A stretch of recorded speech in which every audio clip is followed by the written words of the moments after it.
What made you make that decision?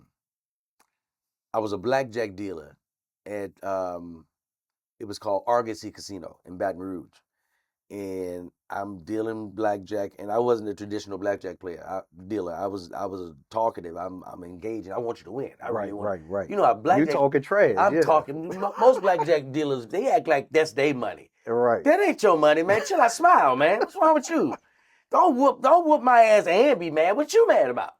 Facts. So I was like, I was gonna be the total opposite of that. I'm having fun, and I used to call myself the people's dealer. And the people would come in. I would make a whole speech. Ladies and gentlemen, step right up. I got the highest payout percentage in all of Louisiana. I'm the people's dealer. Come on up. I'm giving it out. And people would start gathering around the table. And if I get on a streak of paying people, and like I got a bus card, and I know it's a bus card, and they don't know it's a bus card, I'm talking shit. I said, let me tell you something. Who am I? They're like, the people's dealer. I said, who am I? The people's dealer. You got them right there. They all bet like $5 and $10. They going nuts. They having a Just enough blast. to get them a happy meal. Just to get them going, man. My table is packed. So when the table cleared, there was a guy standing there, an older white gentleman. He said, hey, man, you are funny, man. You should do comedy. I was like, oh, thank you, man. He said, no, man, I'm serious. You should really think about doing comedy, man. I've seen a lot of people, and like, you just got it. You're natural. And I was like, okay, thank you, man. I'm not even thinking about that. It's not even a thought. I was like, oh, thank you. It's a compliment. Right. Man, about 6 months later, I'm in there, blackjack table full of people. I'm giving away money today. It's the first of the month. I'm the people's dealer. Who do you want? The people's dealer. I'm in there. Now, the supervisors are sick of my shit.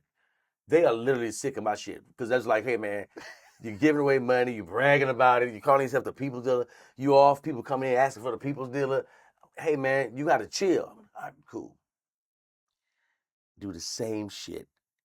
Table clear out. I see that old white man again. His name is Jack. His family owned a seafood restaurant in Baton Rouge. He said, man, you still in here wasting your time. I'm like, what you mean? He said, man, I'm telling you, you could do stand-up comedy. I've seen a lot of people, and I'm telling you, you can do it. I'm no manager, I'm not, but I know stand-up comedy. I said, let me think about it. He said, man, I told you this last time you said the same. I said, I don't even, like, how am I going to make money?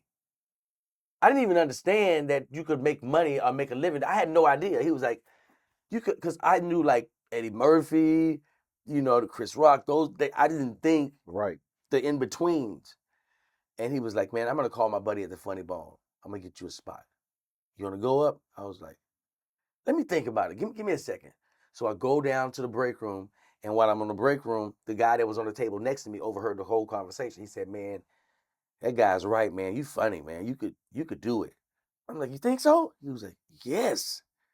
I said, all right. I went upstairs. I said, man, you know what? I'm going to do it. He said, I'm calling him right now. He called him. He said, hey, man, I got this guy. You got to check him out. Can you get him in? He said, yeah. He said, all right, okay, cool. Hangs up. He said, you're on Friday. I said, Friday? Wait a minute. It's Wednesday. This too quick. I don't have nothing prepared. He said Friday, right? It's Wednesday. Wow. It's Wednesday morning. Man, I go home. I tell my roommate Phil, I'm like, bro, I'm gonna try to stand-up thing.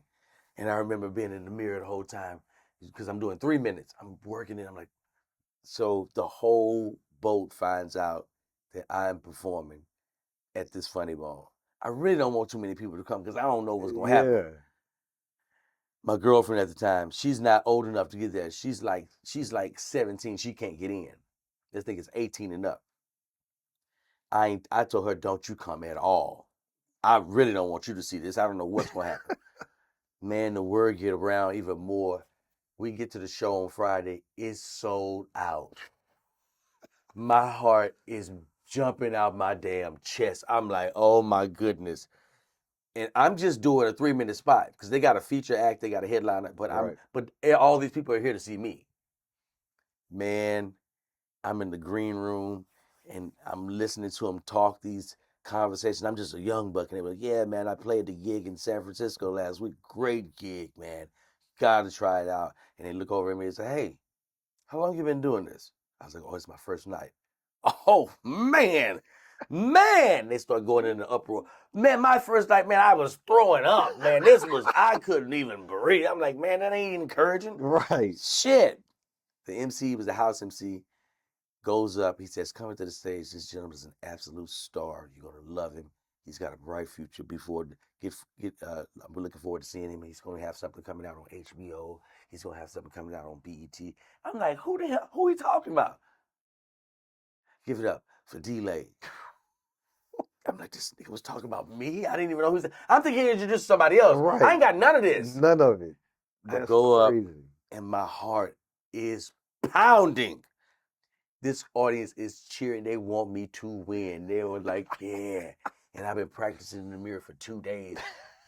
This gotta work. I said my first joke. Flatline. Nothing. Dead. Didn't chuckle. It was silent. And I got nervous. I said, oh my goodness. So I threw out the next joke. Flatline. Now I'm getting nervous. I'm like, oh my goodness. I threw out the next one. Nothing. I ain't got nothing. Now they giving me the red light. They said, get your ass out of there. I'm like, oh my God, I can't leave now. Nobody's laughing. So I said something to the audience. I can't remember what it was. It could have been, hey man, that's a nice shirt. And they chuckle. I said, that's my time. I'm delayed. I'm out of here. Man, I walked out and I walked to that bar and I was like, I'm about to drink my night away. I sat at the bar and out of my periphery, I look up, I see my girlfriend. She's walking towards me. I snap. I'm like, what are you doing in here? Did you see that? She was like, yeah, I saw it. You did good. I was like, no, I didn't. Hey, you should leave. You should leave right now. You got to get up out of here. You can't be around this bar. You should get out of here. She was like, oh my God. So she leave because I'm embarrassed. Yeah. I'm sitting at the bar, man. I'm sipping on a drink. I get a tap on my shoulder. Lady said, hey. I looked. She said, hey, I want to talk to you about doing another show. I'm a promoter in town. I want to get you on another show.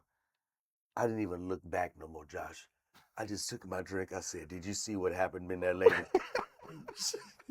She said, yes, I saw it. And trust me, I see something in you. I said, ma'am, listen, I'm never doing comedy again. Please leave me alone. She said, okay. She leaves. Man, I go to work the next day, bruh. It's so embarrassing. All them people that was at that show are at that job that day. They don't even know what to say to me. They ain't got nothing to say. Bruh, I had people walking up to me like, hey, man, saw you last night. At least you got a job, bro. Right. They ain't got you the nothing people's for it. dealer. They got you the people's dealer. Bruh, I'm going to my table. I look up. I see that lady that was at the bar. Her name was Lacey. Lacey's at my job. She walks up to my table. She's like, hey, listen, I got to talk to you about this comedy show. I was like, ma'am, I told you last night I'm never doing comedy. I'm done. She said, listen, you have to just do this one show for me and I will never bother you again. I'm telling you, you got something. I'm like, what are they seeing? Right. Because I don't see it.